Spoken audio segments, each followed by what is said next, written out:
Good morning, family of God. I want to wish you all a happy, fresh new week, and I'm glad that we are about to begin our week with the Word of God.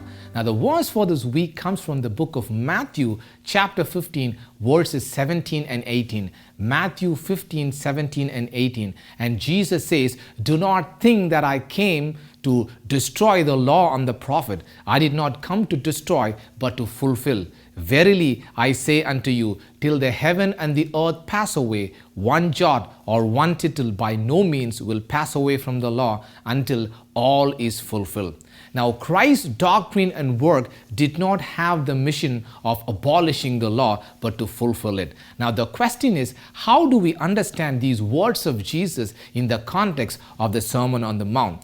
What law is he referring to, and what does he mean by fulfilling the law? Now, if you look at it, Jesus begins by saying, "Do not think," possibly because during his days, there may be some misunderstanding circulating regarding Christ and the law. Just like today, most of the people think that 10 Commandments is done away. 10 Commandments have ceased its validity after the coming of the gospel. So what law is Jesus referring to? It could be seen that he's referring to the entire Pentateuch, considered by Judaism as the law, the portion of the Old Testament with full authority. But then if you look at it, all the commandments Jesus referring in the following text are the precepts of the moral character. He says, "Do not steal, do not kill, do not commit adultery, do not bear false witness against thy neighbor, love your neighbor, love your enemy," and all these can be recorded within the typical injunction of the 10 Commandments. Now, the second part, Jesus talks about the fulfillment. Now, the word fulfill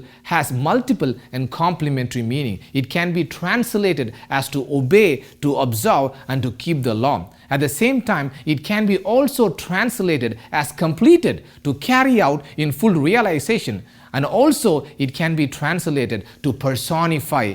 First, in the life of Christ, as a living representation of God's character of the law. And secondly, in the hearts of the new converts, as a new covenant. Now, God says, "I will put my law in their mind and write them on their hearts." Now, with that context, with an understanding, Jesus says, not one jot or one tittle by no means will pass away from the law until everything is fulfilled. He emphatically proclaimed the immutability of the law, the validity and the authority of the law till end of times. My brothers and sisters, as you begin this week, invite Jesus into your life. By doing so, you will fulfill the purpose of God's law in your life. May God bless you, and may you all have a wonderful week. This is Nelson Thanaraj from Weekly Bread Ministries.